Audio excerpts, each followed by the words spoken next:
ಇದ್ರ ಮುಂದಿತ್ತಲೇ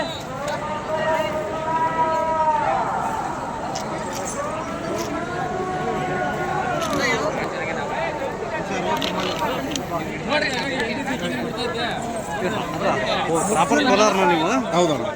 ಹಬ್ಬಕ್ಕೆ ಅಲ್ಲಿಂದ ಬರ್ತಾ ಇದ್ದೀರಿ? ಖರ್ಚೆಲ್ಲ ಜಾಸ್ತಿ ಬರಲ್ಲ? 25,000 ಬರ್ತದೆ ಹೋರಿ ಟ್ರಾನ್ಸ್ಪೋರ್ಟ್ ಮಾಡೋಕೆ.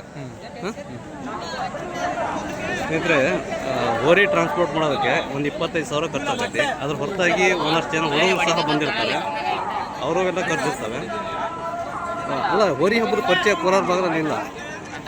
ಇಲ್ಲ, ನಾವು ತಮಿಳ್ನಾಡು ಕಡೆ ಮಾಡ್ತೀವಿ. ತಮಿಳ್ನಾಡು ಕಡೆ ಮಾಡ್ತೀವಿ. ತಮಿಳ್ನಾಡಿಗೆ ಹೋಗ್ತೀರಾ ಕೋಲಾರದಿಂದ?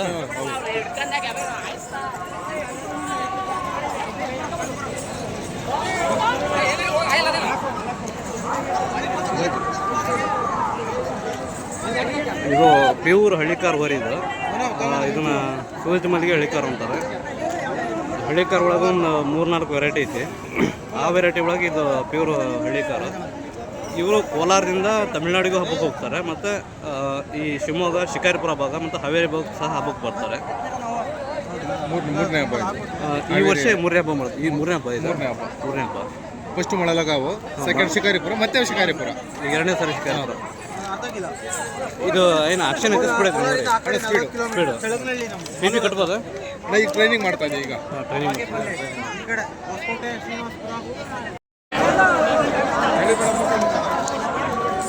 ಹಳ್ಳಿಕರಾಮ ಇಲ್ಲಾಂದ್ರೆ ಬಿಟ್ಬಿಡು, ಇಲ್ಲಾಂದ್ರೆ ಇನ್ನೂ ಅನಾಮ.